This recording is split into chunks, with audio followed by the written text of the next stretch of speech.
나사렛 아침 묵상입니다. 말씀을 마음에 새기고 말씀에 순종하며 살아가는 복된 하루가 되기를 진심으로 바랍니다. 미국에서 가장 많은 이름 중 하나는 요셉입니다. 많은 사람들이 자기 자녀에게 요셉이라는 이름을 주는 이유는 무엇입니까? 요셉이 하나님과 함께 하심으로 인해 형통한 삶을 살았기 때문입니다. 또한 요셉은 형들과 화해를 이루어가며 하나님의 뜻을 이뤘기 때문이 아닐까 생각을 해봅니다. 오늘 우리가 들어야 할 말씀은 창세기 50장 15절에서 26절입니다. 요셉의 형제들이 그들의 아버지가 죽었음을 보고 말하되 요셉이 혹시 우리를 미워하여 우리가 그에게 행한 모든 악을 다 갚지나 아니할까 하고 요셉에게 말을 전하여 이르되 당신의 아버지가 돌아가시기 전에 명령하여 이르시기를 너희는 이같이 요셉에게 이르라. 내 형들이 내게 악을 행하였을지라도 이제 바라건대 그들의 허물과 죄를 용서하라 하셨나니 당신 아버지 하나님의 종들인 우리의 죄를 이제 용서하소서 하며 요셉이 그들이 그에게 하는 말을 들을 때에 울었더라. 그의 형들이 또 친히 와서 요셉의 앞에 엎드려 이르되 우리는 당신의 종들이니이다. 요셉이 그들에게 이르되 두려워하지 마소서. 내가 하나님을 대신하리이까. 당신들은 나를 해하려 하였으나 하나님은 그것을 선으로 바꾸사 오늘과 같이 많은 백성의 생명을 구원하게 하시려 하셨나니 당신들은 두려워하지 마소서. 내가 당신들과 당신들의 자녀를 기르리이다 하고 그들을 간곡한 말로 위로하였더라. 요셉이 그의 아버지의 가족과 함께 애굽에 거주하여 110세를 살며 에브라임의 자손 3대를 보았으며 므낫세의 아들 마길의 아들들도 요셉의 슬하에서 양육되었더라. 요셉이 그의 형제들에게 이르되 나는 죽을 것이나 하나님이 당신들을 돌보시고 당신들을 이 땅에서 인도하여 내사 아브라함과 이삭과 야곱에게 맹세하신 땅에 이르게 하시리라 하고 요셉이 또 이스라엘 자손에게 맹세시켜 이르기를 하나님이 반드시 당신들을 돌보시리니 당신들은 여기서 내 해골을 메고 올라가겠다 하라 하였더라. 요셉이 110세의 죽음에 그들이 그의 몸에 향재료를 넣고 애굽에서 입간하였더라. 아멘. 야곱이 죽자 요셉의 형제들은 요셉의 자신들을 행한 악한 행위에 내 보복을 할까 두려워합니다. 그래서 형들은 야곱의 유언을 인용해 우리의 죄를 용서하소서라고 말을 합니다. 당연히 형들은 아버지가 죽자 이러한 두려움을 갖게 되는 것은 당연한 것 같습니다. 즉 요셉이 형들에게 보복을 해도 문제가 없어 보이는 것 같습니다. 그런데 요셉은 형들을 만날 때마다 눈물을 흘리며 안타까웠던 모습을 보였던 요셉은 지금 이 순간 또한 눈물을 보이며 보복을 행하는 것이 아니라 두려워하지 말라라고 합니다. 형들로 인해 어려움을 당했던 요셉은 종살이 하면서 또한 감옥 생활하면서 보복을 꿈꾸지 않았습니다. 또한 형들을 만났을 때도 그는 보복을 원하지 않았습니다. 요셉은 처음부터 지금까지 보복이 아닌 하나님의 뜻에 순종하며 살았기에 보복을 두려워하는 형들에게 두려워하지 말라 말합니다.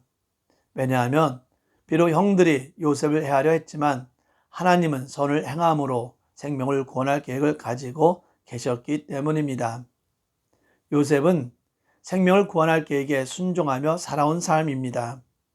요셉은 하나님의 계획에 순종하며 형들에게 보복이 아닌 화해를 이룬 것입니다. 사람은 완벽하기보다는 오히려 연약한 자입니다. 만약 사람이 완벽하다면 죄를 범하지 않고 이 세상을 살아갈 수 있겠지만 사람은 연약해서 죄를 범하기도 하고 실수하기도 하고 더 나아가 사람들을 아프게 하기도 합니다. 즉 사람은 용서가 필요하고 화해가 필요하다는 것입니다. 베드로는 예수님에게 몇 번을 용서해야 합니까? 다른 사람들은 3번을 용서하고 용서를 다 한 것처럼 말을 하는데 7번을 용서해야 합니까? 라고 물어봅니다.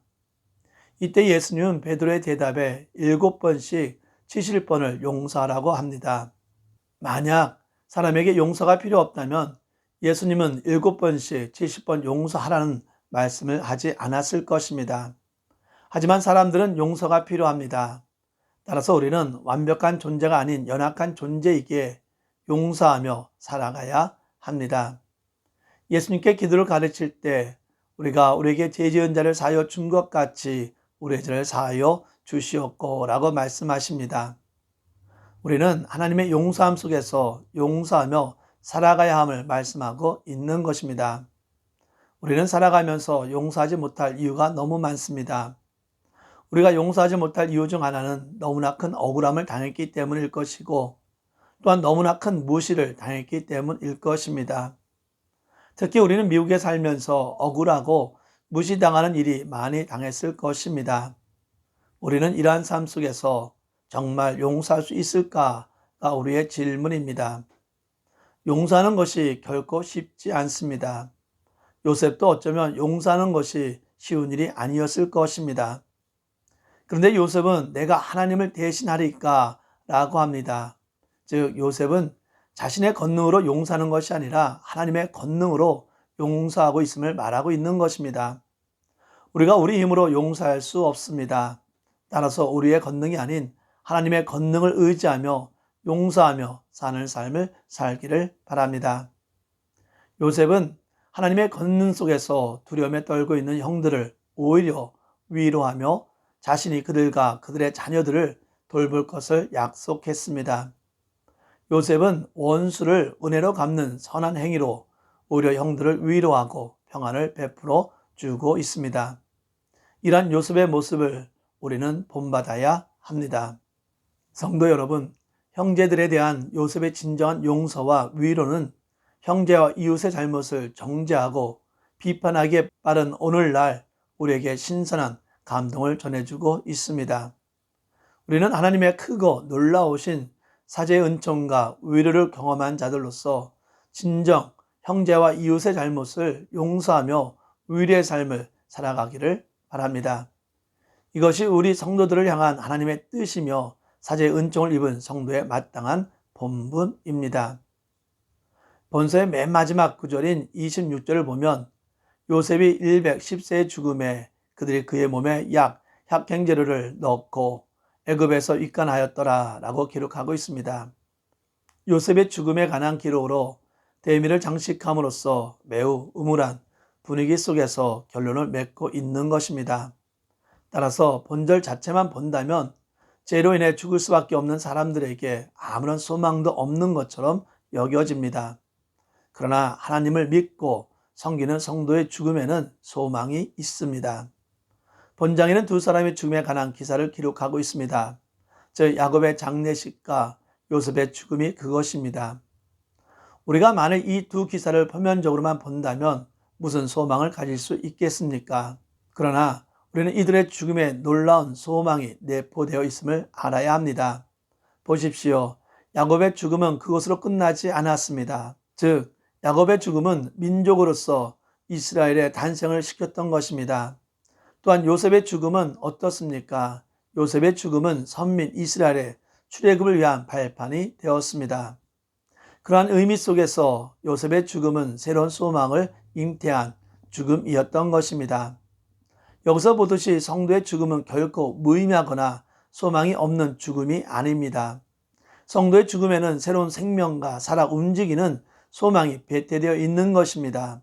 그러므로 성도들은 죽음에서 절망을 바라볼 것이 아니라 새로운 생명에 대한 소망을 가져야 합니다. 우리 인생은 육체의 죽음으로 모든 것이 끝나는 것이 결코 아닙니다. 우리는 육체적 죽음 이후에 보다 복되고 아름다운 새로운 생명으로 탄생될 뿐만이 아니라 우리를 위해 예비하신 영원한 약속의 땅 하늘나라에서 영원히 살게 되는 것입니다. 창세기는 요셉의 죽음으로 창세기를 마무리하고 있습니다. 즉 창세기는 창조로 시작하여 죽음으로 마무리하고 있습니다. 창세기가 보여주는 죽음의 의미는 독특합니다. 창세기에서 보여주는 죽음은 바로 새로운 시작을 의미합니다. 나사렛 아침 묵상 성도 여러분, 우리는 이 세상에서 용서하고 화해하고 위로하며 살아가는 삶이 되어야 합니다. 내 능력으로 이러한 모든 일을 감당하기보다는 하나님의 능력으로 감당할 수 있기를 바랍니다. 사람은 죽습니다. 하지만 죽음이 끝이 아닙니다. 죽음은 바로 하나님 나라에서 새로운 시작입니다. 따라서 죽음 앞에서 하나님 나라를 소망할 수 있는 성도가 되기를 진심으로 바랍니다. 기도하겠습니다. 사랑과 은혜의 하나님, 전능하신 하나님을 찬양하고 예배합니다. 저희를 하나님의 자녀로 삼아 주셨으니 우리가 사는 삶 속에서 하나님의 뜻에 순종하며 용서하고 화해하는 삶, 위로하는 삶을 살게 하여 주시옵소서. 죽음 앞에서 담대한 믿음을 갖게 하여 주시사 끝이 아닌 새로운 소망을 품고 하나님 나라 소망을 품고 살아가게 하여 주시옵소서. 모든 영광을 주님께 드리며 예수님의 이름으로 기도합니다.